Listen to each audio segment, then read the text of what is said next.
Hello student, स्वागत है आप सभी का। आज के इस वीडियो में हम जानेंगे टीडीएस के बारे में, अबाउट टीडीएस। तो सबसे पहले अगर हम टीडीएस की फुल फॉर्म की बात करें तो टैक्स डिडक्टेड एट सोर्स होता है। और ये होता क्या है, तो चलिए देखते हैं। टीडीएस का full form tax deducted at source होता है। इसका हिंदी में मतलब होता है स्रोत पर टैक्स कटौती। जब सैलरी, ब्याज या अन्य किसी तरह का भुगतान देने से पहले उसमें से टैक्स काट कर रख लिया जाता है तो उसे टीडीएस कहते हैं। यहाँ पर आय का स्रोत वह व्यक्ति या संस्था होता है जिससे भुगतान मिलना होता है। उदाहरण के लिए मान लीजिए सैलरी देने वाली कंपनी स्रोत होती है, ब्याज देने वाला बैंक भी स्रोत होता है, किराया देने वाला व्यक्ति भी किराए का स्रोत होता है। ऐसा किसी स्रोत से आय भुगतान मिलने के पहले जब टैक्स काट लिया जाता है तो उसे स्रोत पर कटौती या टैक्स डिडक्टेड एट सोर्स कहा जाता है। भारत में निम्न प्रकार की आमदनियां पर टीडीएस काटा जाता है।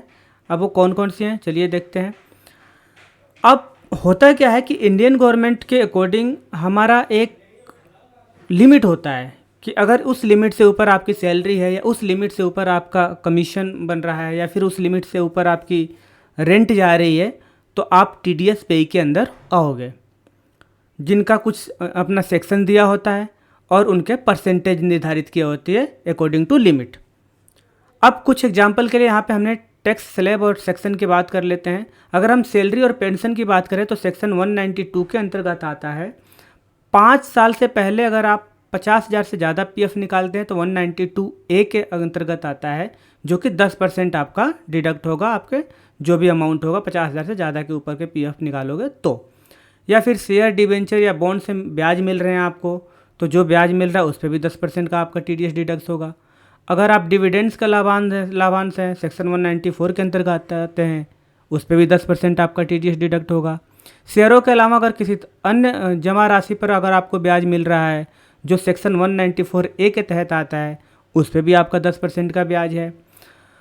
लॉटरी, क्रॉसवर्ड, पहेली, कार्ड गेम, इन सब पे 30% का ब्याज है। यानी कि अगर आप केबीसी जैसे खेलते हैं आप, तो केबीसी क्या है, आपका एक गेम है, तो उस पर आपका जो भी अमाउंट, अगर बंदे ने 1 करोड़ रुपए जीता हुआ है तो उसको 30% काट के ही उसको अमाउंट मिलेगा। यानी कि 70 लाख रुपए उस पर्सन को मिलेगा जिसने 1 करोड़ जीता है और 30 लाख रुपए चला जाएगा गवर्नमेंट को। तो टीडीएस अकॉर्डिंग टू कैटेगरी अपना अलग अलग सेक्शन के अकॉर्डिंग करता है। अगर हॉर्स रेस में भी जीत मिली है उसमें भी आपका 30% कटता है। अगर आप आईपीएल पे या किसी अन्य मैच में ड्रीम 11 का गेम खेलते हैं उसमें आप जो भी अमाउंट जीतते हैं उसमें भी 30% आपको कट के मिलता है। ठेकेदार या उप ठेकेदार को भुगतान पे सेक्शन 194C के अंतर्गत आता है, उस पर भी आपको 2% का टीडीएस जो है डिडक्ट होता है। तो इस तरह से सेक्शन के अकॉर्डिंग कुछ मोटे मोटे एग्जाम्पल हमने यहाँ पे लिया हुआ है। जो लिमिट क्रॉस, जो भी लिमिट इंडियन गवर्नमेंट की है, अगर उसके ऊपर आपकी रेंट, सैलरी जाती है तो उसके हिसाब से आपको टीडीएस डिडक्शन के अंदर डिडक्ट करके पे करना पड़ेगा। आगे की बात करते हैं तो इसमें कुछ और दिया हुआ है। जैसे नेशनल सेविंग के तहत अगर हमने जमा भुगतान किया है तो 10% है। म्यूचुअल फंड में हमारा 20% है। लॉटरी टिकट्स की बिक्री पे के कमीशन पे, लॉटरी टिकट बिक्री पे 5% है, लेकिन लॉटरी लग जाती है अगर आपकी और फिर आप वो पेमेंट लेते हैं तो उसमें आपको 30% कट के मिलेगा। ब्रोकरेज या दलाली यानी कमीशन पे 5% का है। रेंट पे आपका जो है वो 2% और ज़मीन, बिल्डिंग के फर्नीचर पे 10%। रेंट सिर्फ बिल्डिंग की नहीं होती, मशीनरी भी रेंट पे जाती है, फर्नीचर्स भी रेंट पे जाते हैं। तो कुछ एग्जांपल्स के लिए हमने आपको यहाँ पे दिया हुआ है। अब अगले वीडियो में हम आपको बताएंगे कि टीडीएस कटेगा कैसे प्राइम के अंदर। धन्यवाद।